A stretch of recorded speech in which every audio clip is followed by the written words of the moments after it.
अस्सलाम वालेकुम। ਵੈਲਕਮ ਤੁਹਾਨੂੰ ਸਾਰਿਆਂ ਨੂੰ ਮੇਰੇ ਚੈਨਲ ਮਿੱਚੀ ਟੇਸਟ ਆਫ ਫੂਡ 'ਚ। ਉਮੀਦ ਕਰਦੀ ਹਾਂ ਤੁਸੀਂ ਸਭ ਖੈਰੀਅਤ ਨਾਲ ਹੋਵੋਗੇ। ਅੱਜ ਮੈਂ ਤੁਹਾਡੇ ਲਈ ਆਪਣੇ ਚੈਨਲ ਤੋਂ ਬੜੇ ਟੇਸਟੀ ਸਾਲਨ ਲੈ ਕੇ ਆਈ ਹਾਂ ਤੇ ਅੱਜ ਅਸੀਂ ਜਿਹੜਾ ਇਹਨਾਂ ਮੂਲੀਆਂ ਦਾ ਸਾਲਨ ਬਣਾਇਆ ਸੀਗਾ ਤੇ ਵਿੱਚ ਪਾਲਕ ਡਾਲ ਕੇ ਬੜਾ ਹੀ ਟੇਸਟੀ ਔਰ ਮਜ਼ੇ ਦਾ ਬਣਿਆ ਸੀ ਸਾਲਨ।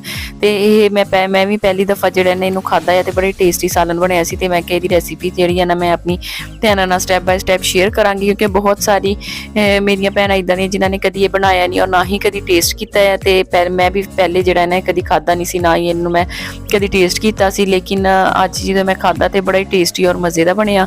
ਤੇ ਮੈਂ ਜਿਹੜਾ ਅਸੀਂ ਖਾਲਾ ਮੈਂ ਆਪਣੇ ਆਈ ਹੋਈ ਸੀ ਟੋਬਾ ਤੇ ਉਹਨਾਂ ਨੇ ਦੇਖੋ ਤੁਸੀਂ ਸ਼ਹਿਰ ਦੇ ਵਿੱਚ ਰਹਿ ਕੇ ਵੀ ਕਿਤਨੀ ਅੱਛੀ ਸਬਜ਼ੀ ਲਗਾਈ ਹੋਈ ਆ। ਆਪਣੇ ਘਰ ਦਾ ਜਿਹੜਾ ਲੌਨ ਬਣਾਇਆ ਤੇ ਉਹਦੇ ਵਿੱਚ ਉਹਨਾਂ ਨੇ ਜਿਹੜੀ ਨਾ ਸਬਜ਼ੀ ਲਗਾਈ ਹੋਈ ਹੈ। ਜੀਆ ਮੂੰਗੜੇ ਅਸੀਂ ਤੋੜ ਰਹੇ ਸੀਗੇ ਮਿਲ ਕੇ ਤੇ ਮੈਂ ਕਿਹਾ ਮੈਂ ਇਹਦੀ ਵੀਡੀਓ ਬਣਾ ਲਵਾਂ ਤੇ ਨਾਲ ਜਿਹੜੀ ਮੈਂ ਆਪਣੀ ਭੈਣਾਂ ਨਾਲ ਸ਼ੇਅਰ ਕਰਾਂਗੀ।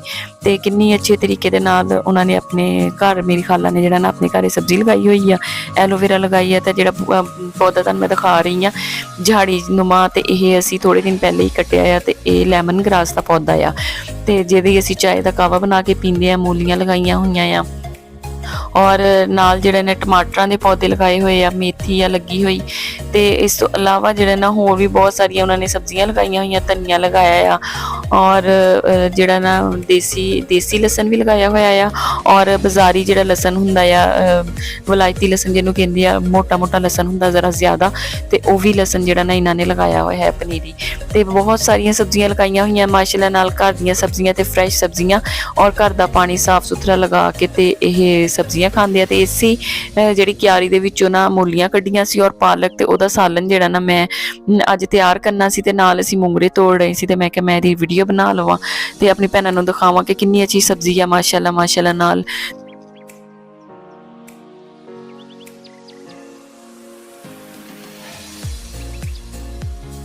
ਜਿਸੇ ਤੁਹਾਨੂੰ ਮੈਂ ਦਿਖਾਉਂਦੀ ਹਾਂ ਲਾਗੇ ਕਰਕੇ ਕਰੀਬ ਕਰਕੇ ਤੁਹਾਨੂੰ ਮੈਂ ਦਿਖਾ ਰਹੀ ਹਾਂ ਕਿ ਕਿੰਨੀ ਅੱਛੀ ਮੂਲੀ ਲੱਗ ਰਹੀ ਆ। ਬਿਲਕੁਲ ਸਿਹਤਮੰਦ ਜਿਹੜੇ ਨਾ ਸਬਜ਼ੀਆਂ ਆ ਤੇ ਬੜੀ ਕੇਅਰ ਕਰਦੇ ਆ, ਬੜੀ ਹਿਫਾਜ਼ਤ ਦੇ ਨਾਲ ਜਿਹੜਾ ਨਾ ਇਹ ਸਬਜ਼ੀਆਂ ਲਗਾਈਆਂ ਹੋਈਆਂ। ਤੇ ਇਸ ਤਰੀਕੇ ਦੇ ਨਾਲ ਅਗਰ ਅਸੀਂ ਘਰ ਆਪਣੇ ਜਿਹੜਾ ਇਹਨਾਂ ਲਗਾਈਏ ਸਬਜ਼ੀਆਂ ਤੇ ਬਹੁਤ ਸਾਰੀ ਜ਼ਰੂਰੀਅਤ ਸਾਡੀ ਸਬਜ਼ੀਆਂ ਦੀ ਜਿਹੜੀ ਹੈ ਨਾ ਉਹ ਘਰ ਪੂਰੀ ਹੋ ਸਕਦੀ ਆ। ਤੇ ਜਿਸ ਤਰ੍ਹਾਂ ਤੁਸੀਂ ਦੇਖ ਸਕਦੇ ਆ ਕਿ ਮੂੰਗਰੇ ਆ ਔਰ ਬਿਲਕੁਲ ਥੋੜੀ ਜੀ ਜਗ੍ਹਾ ਦੇ ਉੱਤੇ ਜਿਹੜਾ ਨਾ ਇਹਨਾਂ ਨੇ ਇਤਨੀ ਅੱਛੀ ਸਬਜ਼ੀ ਲਗਾਈ ਹੋਈ ਆ।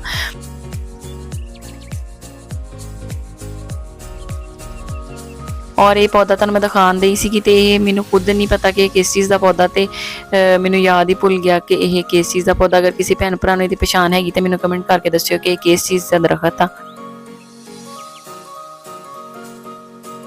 ਔਰ ਇਤੋਂ ਅਸੀਂ ਜਿਹੜਾ ਨਾ ਮੂੰਗਰੇ ਤੋੜ ਕੇ ਲਿਆ ਕੇ ਵੀ ਪਕਾਏ ਸੀ ਤੇ ਬੜੀ ਟੇਸਟੀ ਬਣੇ ਸੀ, ਮਜ਼ੇ ਦੇ ਬਣੇ ਸੀ ਔਰ ਇਹ ਖੁਦ ਵੀ ਖਾਂਦੇ ਔਰ ਆਪਣੇ ਜਿਹੜੇ ਨਾ ਹਮਸਾਇਆਂ ਨੂੰ ਵੀ ਗਿਫਟ ਕਰਦੇ ਆ।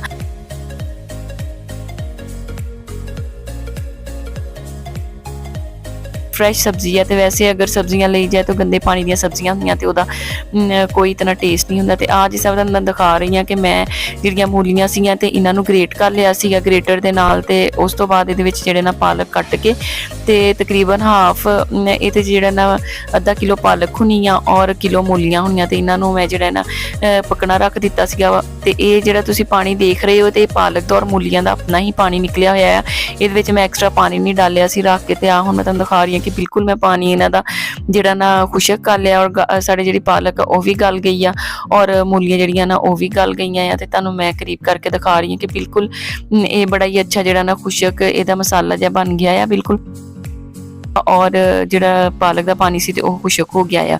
ਤੇ ਇਹਨੂੰ ਹੁਣ ਜਿਹੜਾ ਨਾ ਮੈਂ ਤੁਹਾਨੂੰ ਜ਼ਰਾ ਕਿਉਂਕਿ ਸਟੀਮ ਨਿਕਲ ਰਹੀ ਸੀ ਔਰ ਕੈਮਰੇ ਤੇ ਜਿਹੜਾ ਨਾ ਸਟੀਮ ਆਉਂਦੀ ਹੈ ਤਾਂ ਉਹਦੀ ਵਜ੍ਹਾ ਤੋਂ ਵੀਡੀਓ ਬਲਰ ਹੋਣ ਲੱਗ ਜਾਂਦੀ ਆ। ਤੇ ਹੁਣ ਜ਼ਰਾ ਤੁਸੀਂ ਸਾਫ਼ ਨਜ਼ਰ ਆ ਰਿਹਾ ਤੇ ਤੁਹਾਨੂੰ ਮੈਂ ਦਿਖਾ ਰਹੀ ਹਾਂ ਕਿ ਕਿੰਨਾ ਅੱਛਾ ਜਿਹੜਾ ਨਾ ਇਹਦੇ ਚੋਂ ਪਾਣੀ ਖੁਸ਼ਕ ਹੋ ਗਿਆ ਆ। ਤੇ ਇਹਨੂੰ ਤੁਸੀਂ ਜਿਹੜਾ ਨਾ ਰੱਖ ਵੀ ਸਕਦੇ। ਮੈਂ ਰਾਤ ਟਾਈਮ ਬਣਾਇਆ ਸੀ ਬਣਾ ਕੇ ਤੇ ਅਸੀਂ ਇਹਨੂੰ ਜਿਹੜਾ ਫ੍ਰਿਜ ਦੇ ਵਿੱਚ ਰੱਖ ਲਿਆ ਸੀ ਔਰ ਅਗਲੇ ਦਿਨ ਅਸੀਂ ਇਹਦਾ ਜਿਹੜਾ ਸਾਲਨ ਬਣਾਇਆ ਸੀ ਇਸੇ ਤਰੀਕੇ ਦੇ ਨਾਲ ਜਿਸ ਤਰ੍ਹਾਂ ਅਸੀਂ ਪਾਲਕ ਨੂੰ ਪਕਾ ਕੇ ਤੇ ਉਹਨੂੰ ਗਲਾ ਕੇ ਪਾਣੀ ਖੁਸ਼ਕ ਕਰਕੇ ਤੇ ਫਰੀਜ਼ ਕਰ ਲਈਦਾ ਆ। ਇਸ ਤਰੀਕੇ ਨਾਲ ਸਾਲਨ ਨੂੰ ਵੀ ਤੁਸੀਂ ਫਰੀਜ਼ ਕਰ ਸਕਦੇ ਆ। ਤੇ ਹੁਣ ਜਿਹੜਾ ਨਾ ਮੈਂ ਇੱਕ ਤਾਂ ਬੜਾ ਪਿਆਜ਼ ਲੈ ਕੇ ਤੇ ਉਹਨੂੰ ਕੱਟ ਲਿਆ ਸੀ ਤੇ ਉਹਦੇ ਵਿੱਚ ਜਿਹੜਾ ਨਾ ਮੈਂ ਹਰਾ ਪਿਆਜ਼ ਡਾਲਿਆ ਸੀ ਔਰ ਥੋੜਾ ਜਿਹਾ ਜਿਹੜਾ ਮੈਂ ਹਰਾ ਲਸਣ ਡਾਲਿਆ ਸੀ। ਡਾਲ ਕੇ ਤੇ ਇਹਨੂੰ ਮੈਂ ਮਸਾਲਾ ਬਣਾ ਲਾਂਗੀ ਜਿਸ ਤਰੀਕੇ ਦੇ ਨਾਲ ਆਮ ਅਸੀਂ ਸਾਲਨ ਪਕਾਈਦਾ ਆ ਤੇ ਉਸੇ ਤਰੀਕੇ ਦੇ ਨਾਲ ਸਾਲਨ ਪਕਾਣਾ ਹੈ। ਹਾਫ ਕੱਪ ਮੈਂ ਇਹਦੇ ਵਿੱਚ ਆਇਲ ਡਾਲਿਆ ਸੀ, ਡਾਲ ਕੇ ਪਿਆਜ਼ ਨੂੰ ਮੈਂ ਬਰਾਊਨ ਕਰ ਲਿਆ। ਬਰਾਊਨ ਕਰਕੇ ਤੇ ਹੁਣ ਇਹਦੇ ਵਿੱਚ ਜਿਹੜੇ ਮੈਂ ਸਪਾਈਸਿਸ ਐਡ ਕਰਾਂਗੀ। ਤੇ 1 ਟੀਸਪੂਨ ਨਮਕ ਇਹਦੇ ਵਿੱਚ ਐਡ ਕੀਤਾ ਆ ਔਰ 1 ਟੀਸਪੂਨ ਨਮਕ ਐਡ ਕਰਨ ਤੋਂ ਬਾਅਦ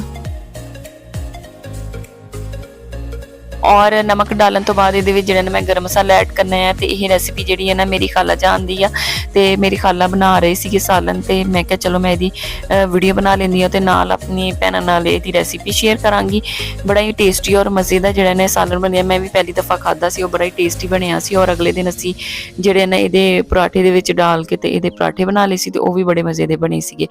ते इहनूं घर जरूर ट्राई करियो। तो जिहड़े मेरे भैन भरा नवे आए आ मेरे चैनल ते ओह मेरे चैनल सबसक्राइब भी कर लैन और बैल आइकन दे बटन नूं जरूर प्रेस कर दिओ ताकि मेरी आने वाली नई वीडियोज़ की नोटिफिकेशन तुहानूं मिलती रहन। ते हुण इहदे विच तकरीबन मैं 1 टीस्पून जिहड़ा है ना 1 टीस्पून इहदे विच मैं लाल मिर्च पाउडर ऐड कीता आ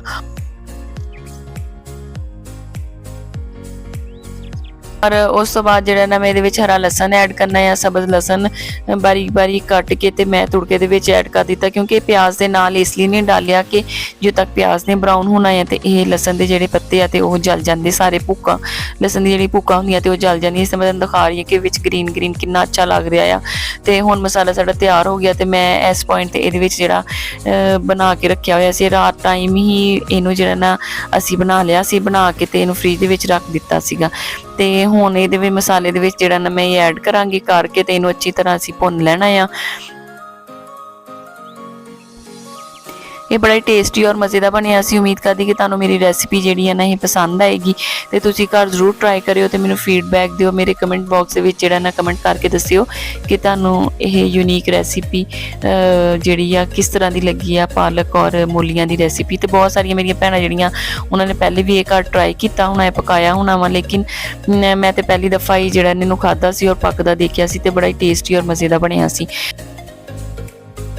तकरीबन गलिया होया सी ते इहनूं असीं थोड़ा जिहा डाल के बस भुन्निया ही सीगा। मैं इहनूं 15 तो 20 मिनट लगे सी इहनूं भुनदे ते भुन के ते हुण मैं इहनूं डिश आउट करके ते तुहानूं दिखा रही हां कि कितना टेस्टी और मज़े का लगन दिया। और कलर इहदा बिल्कुल इस तरीके दा आ जिस तरह साग दा कलर हुंदा है ते और देखण नूं इह साग तरह दा लगदा है और कलर भी इहदा तकरीबन साग तरह दा ही जिस तरीके दा साग असीं पकाईदा ते ओहदा कलर हुंदा, लेकिन इहदे विच मूलियां ज़्यादा आ और पालक थोड़ी कम मिकदार दे विच डाली हुई है, इसलिए इहदा टेस्ट जिहड़ा ना ओह मूलियां वाला जिस तरीके दे नाल असीं जो पराठे बनाईदे आ मूलियां वाले तो उहदे विचों टेस्ट आंदा मूलियां दा ते और उस तरह का इहदा टेस्ट सालन दा भी आ।